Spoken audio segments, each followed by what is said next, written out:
talking the Gladiator.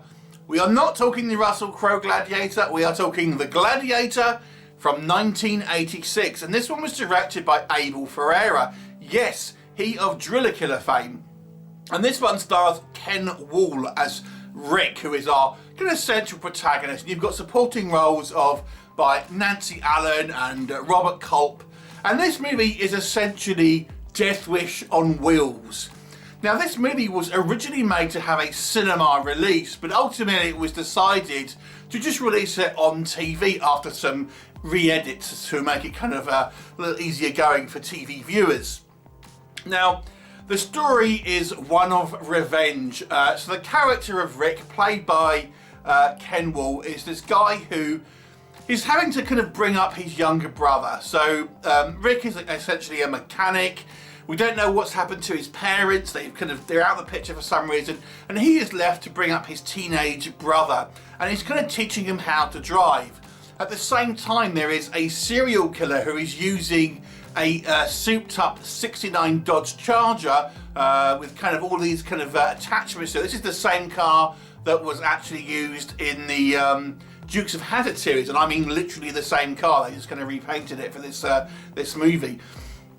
And he's out there kind of killing his victims using his car as a weapon, and ultimately ends up killing Rick's younger brother. Now, this sends Rick on an origin story to become the Gladiator, a vigilante who seeks justice and tries to put away people who break law using vehicles. Things like drunk drivers, drag racers, kind of stuff like that. And, you know, ultimately the paths will cross between the Gladiator and this kind of serial killer, both with souped up, gadget-laden vehicles in the ultimate showdown. Now, what will happen? You'll have to watch the movie and find out. I used to love this movie as a kid, watch it multiple times, and I have to say, it still is quite an enjoyable film, albeit it's a little kind of like neutered by today's standards.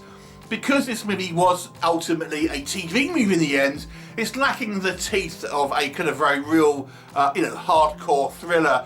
And if you've seen Abel Ferrara's kind of other movies, you know he's more than capable of making somewhat kind of adult-orientated movies. But what can we say, I think, that works in this film? It plays very much like almost a superhero origin story. And one of the things I did like, it's not an instant transformation into the Gladiator character. We see actually quite a slow transformation from the character of Rick, who is, you know, the living victim of vehicular manslaughter or murder, into this kind of Gladiator. And we see him, you know, going to support groups, talking to other kind of victims and things like that, witnessing other crimes, and kind of his first kind of steps at, you know, kind of trying to stop someone and seeing the kind of the public response to that. And this kind of shows us, we take us on a journey, that Rick kind of goes on. And even though he's kind of out of his depth ultimately. Another thing I liked about that kind of the character, and this is maybe a slight spoiler, he's not perfect. He actually messes up a couple of times, and this kind of causes him to doubt what he's doing. And, you know, he for example, one time he ends up kind of stopping a guy who's trying to take his pregnant wife to the hospital and kind of delays them and stuff. And so he's kind of doubting what he's doing. And again, it kind of gives it a little bit more of a, complex kind of feel to the actual proceedings there. One of the things I think that really stands out for me is the way this kind of serial killer car is depicted. Now, think of Jaws. Now, comparisons can be made with Steven Spielberg because, of course, really, he's also known for the movie Duel, which was in a way, similar movie to The Gladiator. But this, to me, actually has elements of Jaws in it, because the way this car is depicted, we never see who's driving it. He's always kind of in shadows, and you know, it's filmed in quite a way that it makes the car, just a car, you know, this '69 Dodge Charger, lovely car. And as I say, it's one of the ones that was used in Dukes of Hazzard. Seemed really menacing the way it's kind of filmed, and the character of Rick is having these kind of fever dreams where he's kind of imagining this black car. And I've got to say, it makes for quite a menacing image. And whenever the car is on screen. You know, it reminds me a little bit of Christine as well, I suppose, in some ways. This car genuinely kind of does seem quite menacing. It's maybe a little bit unrealistic to think this car would be able to stand a chance in a kind of vehicular combat against a pickup truck, especially when the pickup truck has far more kind of like armour and weapons than the actual Dodge Charger. But you know, there you go. But nonetheless, I thought the fact here that we don't really know anything about this antagonist outside of the fact that he is, he just kind of kills anyone who he feels like it. But it makes it somewhat mysterious because we don't see much of him. And again, I use that comparison to Jaws, not really kind of seeing this shark, but we just see the kind of the aftermath. And that's kind of it's used the same way to a degree here. You know, we don't really see the guy who's driving. We don't know why he's doing it. He's just kind of doing it. I thought the acting was fairly good. I quite liked Ken Wahl in this role because he comes across as kind of a real everyman.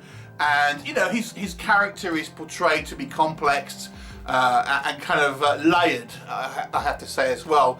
And it has some kind of feel-good factors. I like the kind of like he starts a relationship with Nancy Allen's character, and she's like a radio host, and she has various kind of like call-ins about the kind of Gladiator, all with kind of different opinions about it, which I thought was kind of quite good. And there are some kind of reasonable kind of stunt work in regards to the kind of the driving sequences and sort of chase scenes and stuff like that. So if you like kind of like a chase movie that's kind of some fairly good, I wouldn't say it's outstanding, but some fairly good kind of scenes involving these kind of like car chases and whatnot.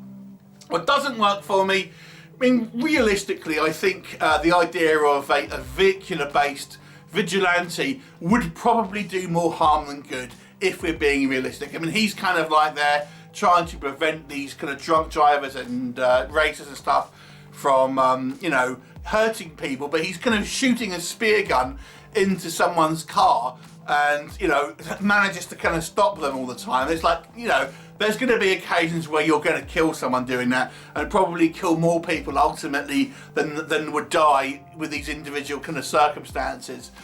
So, I think the movie's trying to be responsible and trying to shine a light on kind of, drink driving and the kind of the dangers that it proposes, that it has and the horrors that it can ultimately lead up to. But at the same time, it's kind of like, you're kind of fighting fire with fire, and I think not a lot of thought is given to the fact that the things that are depicted within this movie would probably end up in probably more fatalities than less, if we're being completely kind of honest here. As I've mentioned, the movie was made originally as a kind of a cinema movie, but then kind of transitioned into a TV space. And as such, it kind of lacks teeth. It kind of lacks that kind of a grittiness that you maybe want from a kind of a movie like this, and feels somewhat kind of family friendly. The movie does take a little bit of time to kind of get going. I feel that kind of the second act of the movie is maybe a little bit too slow, with too many kind of sequences that feel like a little bit of padding. The relationship with Nancy Allen seems completely kind of superfluous. You could cut her character out the movie completely, and nothing would change. There'd be no kind of difference in what the kind of the circumstances would be. Her character offers absolutely nothing to the actual kind of the movie itself. I would say it ends a little bit too abruptly as well. I won't say what happens exactly at the end, but we have a confrontation and it just kind of ends. I would have liked to have seen maybe another kind of like 5 minutes of kind of wrap up and what would happen kind of after that particular kind of fact. And there are some kind of like points here where it feels like it's somewhat of a product of its time. Some of the kind of the cheesiness of the kind of the acting and the kind of the way the characters are depicted. I quite liked the kind of like the earnest kind of everyman that Ken Wahl plays, but there's no denying it comes across as a little hokey at times, to be honest with you. And some of the supporting characters as well, I think, are not particularly kind of well developed, shall we say. But overall, I've got to say, I still quite enjoyed this movie. I can't quite give it an above average score though. I will have to say this, to me, is kind of a fairly kind of decent movie, but it's nothing above average if you ask me. It's a 5 out of 10. Have you seen it? What did you think of it? Leave me a comment and I'll look forward to seeing you next time. Bye for now.